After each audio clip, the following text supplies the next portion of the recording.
Hello, welcome to the Loney Show. I'm your host, John Maloney. In this episode, I've not brought on regulars because this is the time of the morning. My regulars would have already still be sleeping, and yeah. Anyway, as for our guest, he's from the Netherlands. He is Amazon #1 best-selling author, mindset and behavioral expert who developed a personal mastery model that is changing lives around the world. Ladies and gentlemen, I give you Jan Kampu. Hi, how you doing, Jomi? Thanks Going for having me on your show. It's a pleasure to be here. as it is for me. So, how's life?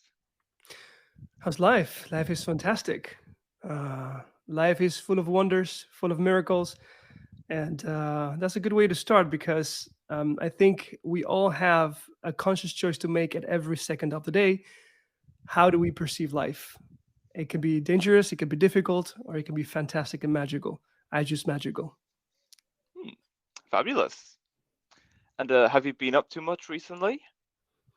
If I what? Sorry. Have you been up too much recently? Yeah, maybe too much. Because there's a lot of amazing projects that are, yeah, being thrown at me because of the kind of intentions I'm setting out there. I'm putting out there the transformational work I'm trying to do in the world. So I'm being approached by very, very interesting, amazing human beings to collaborate on amazing projects to raise consciousness in the world, to develop conscious leaders, conscious human beings. So yeah, busy and happy. Fabulous. So, tell me more about the kind of things that you do. So what do I do on a normal day? What you find me doing is doing mostly coaching and training of individuals or leaders or teams, and maybe even complete organizations.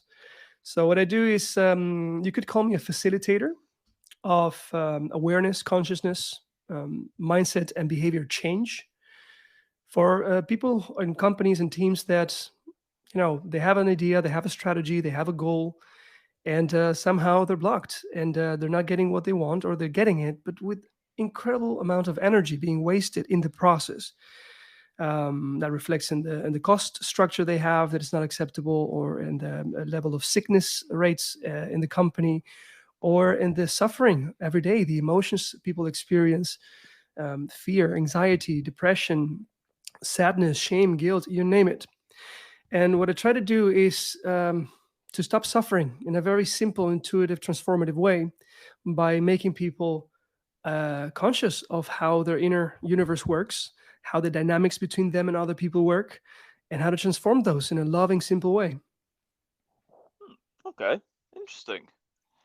And what encouraged you to become a mindset and behavioral expert? What? Wow, that's a great question. I think you need to go back maybe 12 years in time, maybe 13 years. So I was a normal professional, doing my sales and business development for different companies. And I had a health crisis. Uh, every week, I would have something in my body. Pain in my stomach, sore muscles in the neck, headaches, ulcers on my mouth, and every week I would go to the clinic until one of the responsible doctors saw my history, and he said, "Man, you're coming from different symptoms, but the root cause is the same: is stress. You need to reassess how you live life because otherwise you're gonna have a problem." Well, you already have it. So he sent me to a neurologist, and the neurologist basically was a very good coach. He said, "Welcome." Uh, I said, "Welcome to what?" "To the group of people who die at 35," he says. I said, "What are you talking about?" "Yes, no matter how healthy you think you are, your priorities in life are going to kill you. You're working too hard. You're valuing career, success, power, pleasure too much. And you're putting your health, family, relationships, things like love, on lower on the priority list, which is reflecting on how your body is screaming for help and change." So that conversation really triggered me. And the guy then wrote a prescription And this is true what I'm going to say. He wrote a prescription that said, yoga for life. So here's a neurologist writing this. And it took me one yoga session to really, really feel that there was something more than what we normally think life is, and the normal feelings we have every day. So I kept going deeper and deeper on consciousness practice, meditation, mindfulness, till one day, and here I come to your question, I got this calling, this download of clarity of what I was supposed to do with my life. And that sounded something like this: you are to raise humanity's consciousness, work with a group of people to be the engine of change of the world. You can imagine, Jeremy, that for someone that age, I was, I think, 20, young 26 or something, I was super confused because that was not language I would use in my life. I didn't know what it meant. So I actually ignored it for a while. But after weeks of hearing that voice in my mind, I said, I need to act on it.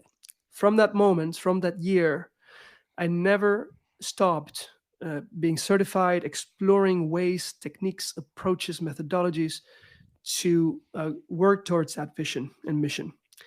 That made me a specialist and an expert in everything that has to do with the inner universe of human beings: emotions, thoughts, beliefs, values, identity, behavior, and how can people actually transform that in a very simple, intuitive way.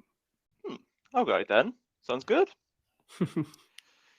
And so and it says you have been coaching 12,000 people, either one-to-one in groups or through online courses. Well, and what is the question? Well, the question I want to ask is, out of all the people that you have been coaching, what is the usually common questions they ask you? Okay, so first make a comment about the number you said. Yes, correct. It's more than actually now 13,000. The Oh, biggest wow. chunk of that number, it's not personal coaching, of course. Otherwise, I would be 90 years old probably. This A lot of these people, thousands and thousands, come from e-courses that I have on different platforms. And I have my own community as well with e-courses inside. But there's other, like Udemy is another place where people can find some of my courses that I put out there a while ago. Yeah, and just on Udemy, I have, I think I checked yesterday, 13,500 people that follow my courses with great testimonials and stories. But then again, those are e-courses. And then you have the transformational journeys that I take personally people through. And then coming to the other question of what kind of questions people bring, I mean, you need to distinguish between types of coaches and consultants and facilitators. Most people, when they think of coaching, they think of transactional coaching, which is basically you do something and different and you get a different result, right? And most life coaches and normal coaches work that way. What I do in the last years is transformational coaching. And it's also a word that is being used a lot, but only when you experience it, then you realize, damn, I thought I had a life. I thought I knew what happiness, inner peace, success was. This is a new paradigm. Okay, that's why it's called a transformation. It's not change. So normally people that I love to work with and I accept working with, I'm very selective with who I work, is people who, have been living their lives, working in their careers, at least for 3 5 years, and they had a definition of what success is.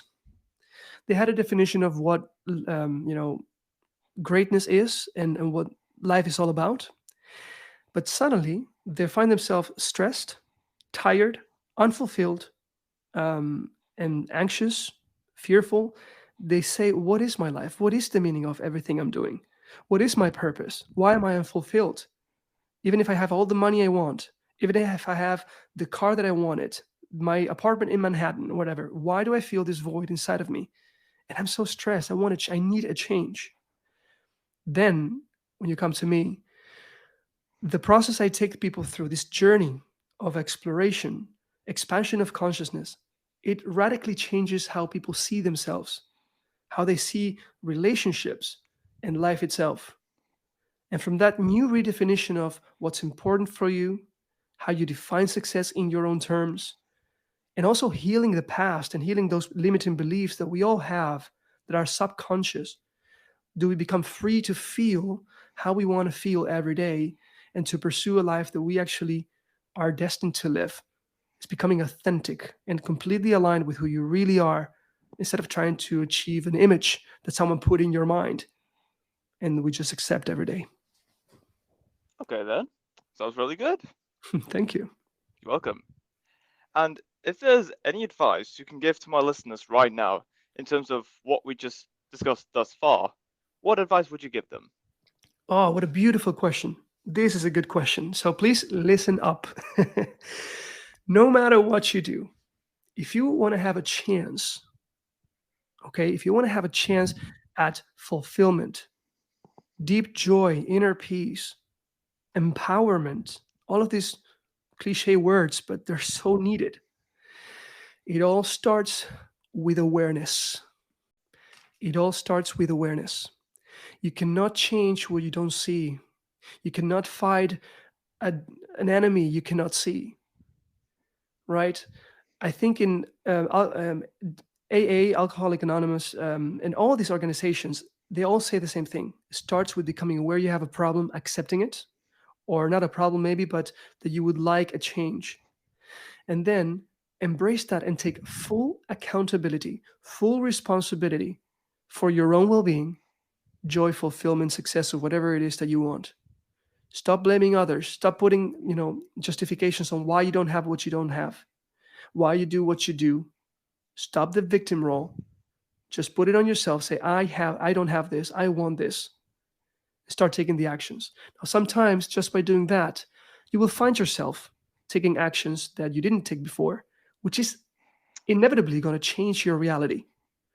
But when you can't, that's when you need to engage with someone that can help you, a coach, a facilitator. I'm just one of the many out there. But just thinking that we can do everything by ourselves is crazy. Every year, I invest more than 10,000 euros in coaches and courses for my entrepreneurship, for my own well being, for my mission and vision. And only when you do that, you see that, my God, the transformation and the results you get are really exponential. Yeah, that is brilliant advice. I would certainly take that on board.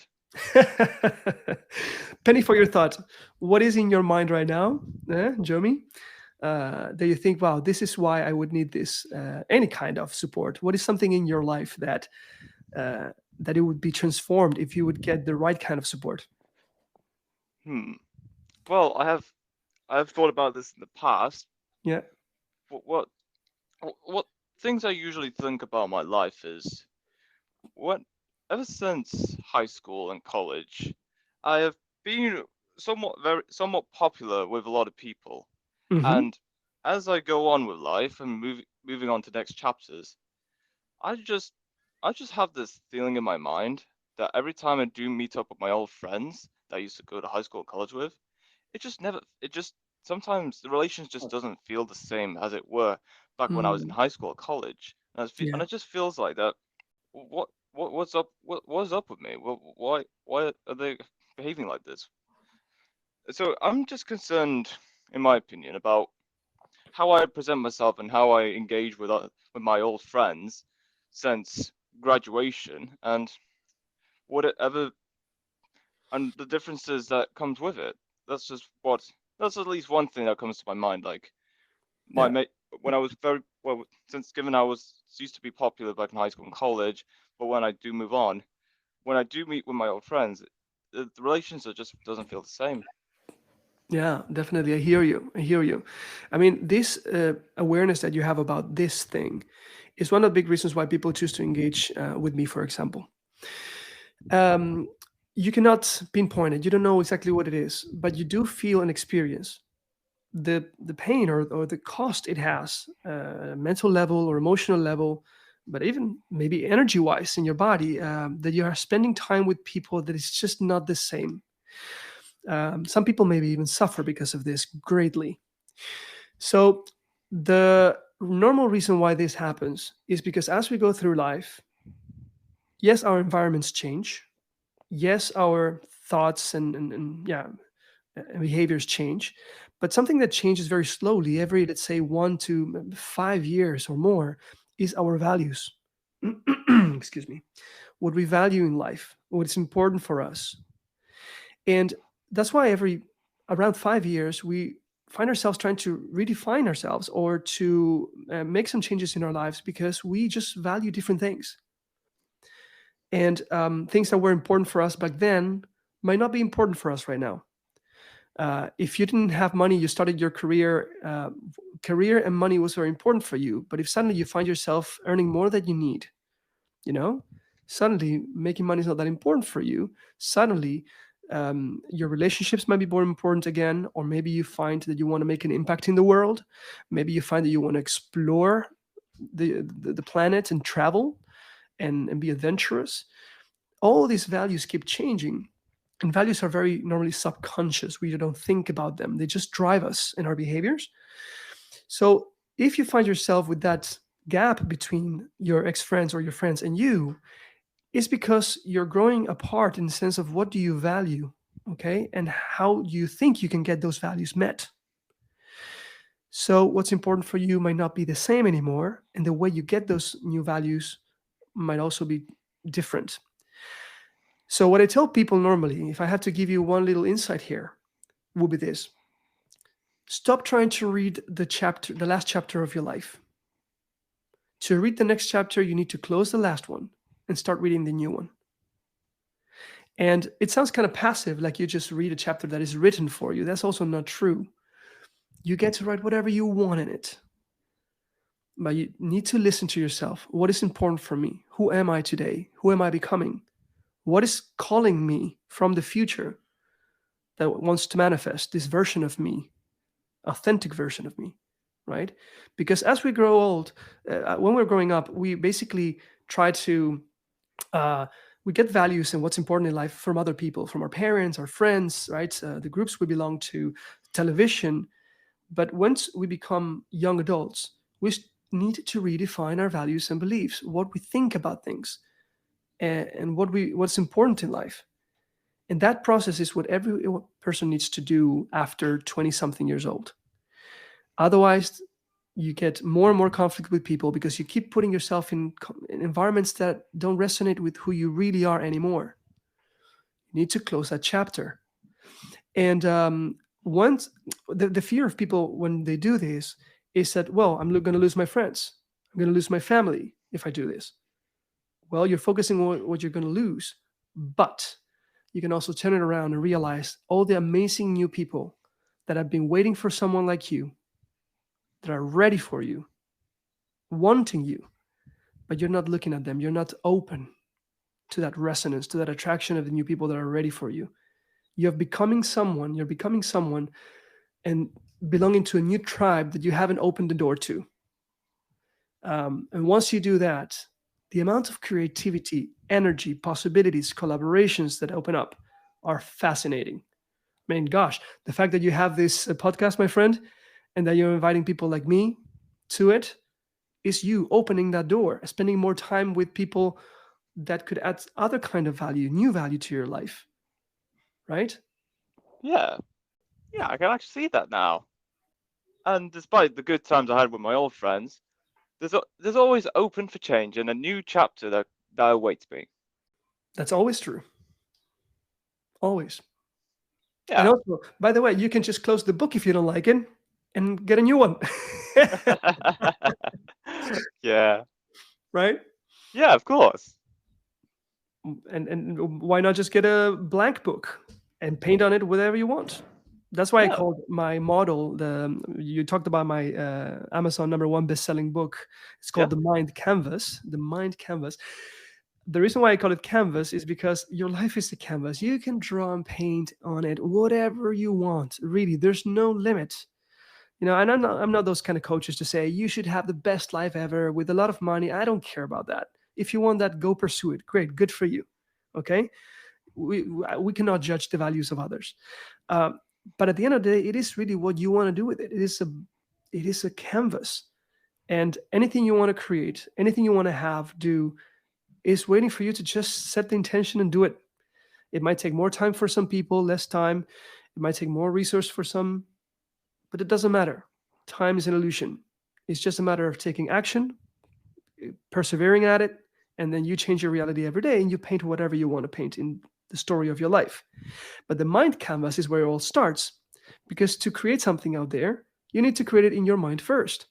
Stop revisiting the old stories of who you think you are, of the things that are important in life, and just say, what do I want to believe? What do I want to be important for me? Right? Who am I really? And from there, envision the kind of behaviors, experiences, life circumstances you want for yourself. Because anything that has ever been created out there in the world had first to be created in someone's mind. I think it was Robin Sharma who said that, an amazing author. One of my favorite books is from Robin Sharma. And it all starts in your mind. And if you don't stop replaying the same stories, you're not going to get any difference out there. Yeah, absolutely. I like how you say it. Yeah. Yeah, absolutely agree. So, if the internet suddenly stopped existing, what would you do with the time that you usually spend on it? Oh, gosh, you have good questions. Oh, nice. Let me think about this one. What would I do with the time that I wouldn't spend on internet if internet were to stop? Oh, gosh, I think I would have 23 hours a day extra because I spend so much time on internet. Yeah, so the answer is easy. I would connect with people more. I would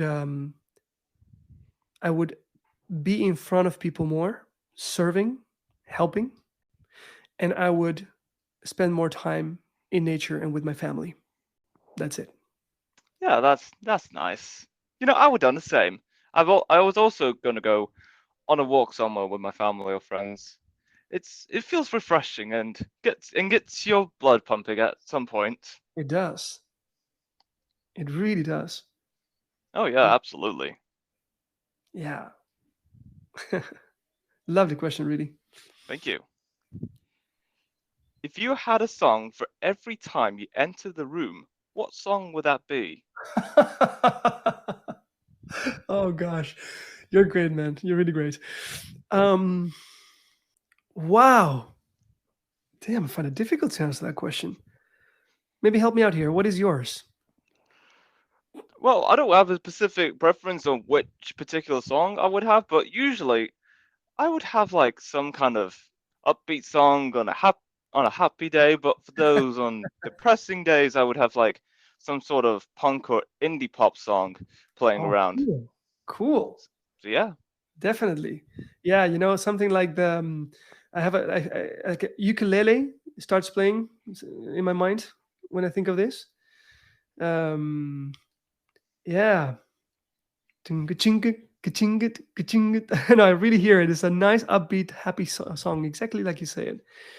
Yeah, it's a very good question. But more than the song, I hear the tempo, but I also see myself entering the room, like very light, moving very flexibly, like no tension on my body, with a huge smile on my face,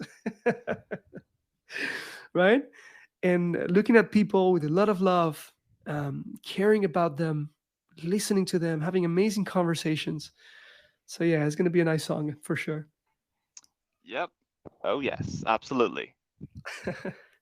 What could you do a 40-minute presentation on without any preparation whatsoever? Hmm. Well, I guess a lot of things, but a little bit of what we're talking about today. Anything that has anything to do with a human being's well-being, and also the well-being of the world, which starts with the well-being of individuals. I think that will be it. So, how do we get people to suffer less frequently?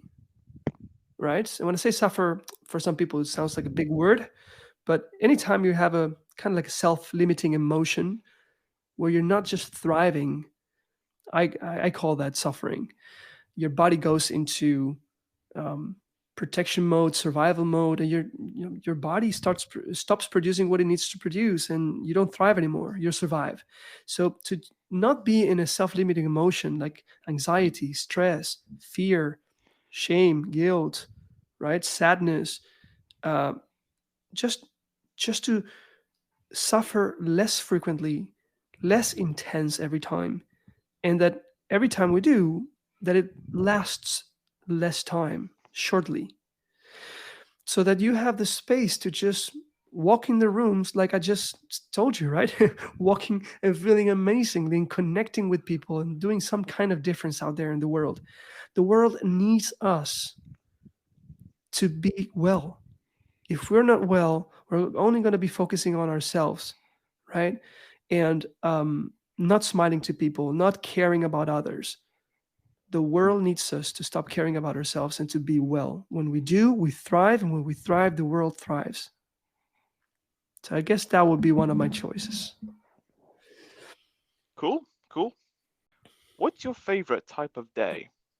Mm, mm. So I leave my daughter. Oh no, let me start even before. Um, my daughter wakes up, comes running to my bed, and jumps into bed with me. Right, my lovely Luna. She's almost 4 years old. We cuddle for a moment. We play in bed. We wake up, mommy,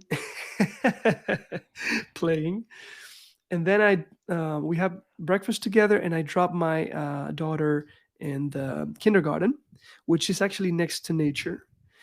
And then I go for a 30-minute walk in an inspiring place in nature. And this I do every week, anyways. So I'm living my ideal life. And then after that, I get to coach people and make a difference in people's lives, which is also what I do on a daily and weekly basis. I wouldn't change a thing. I might travel more, but I guess having a daughter makes it more difficult. So if I would change anything, is somehow travel more to exotic, beautiful places like Bali or the Philippines. Uh, yeah. Hmm. All right then. Sounds good. And that's all we have for this episode. It was great having you here, Jan, talking about your works as a behavioral and mindset coach, the works you've done with uh, in the thousands of people, and especially that advice you gave me. That's it's very good. Lovely, man. So what are you willing to do about it? Well, you know what? I'm certainly going to take what you say on board for sure. I'm going to have a completely different perspective on life. That enjoy the moments I have now while they last, and then eventually, when it's time to move on to a new chapter, embrace the new surroundings, and hopefully, I can have something to keep myself occupied at least. Yes, my friend, life is too short. Let me finish with this thought. Life is just too short and wonderful to just exist. Just follow your energy, follow your passion, you know, dare to take little things, do little things that you don't do in a normal base. Reassess your friendships and put people in your life that give you energy. Life is just too short and precious to not thrive and be amazing. So I wish that to you, to all your listeners. And it's been really a true pleasure to be with you today, Jeremy. Yeah, it was great having you here. And until next time, stay tuned for more.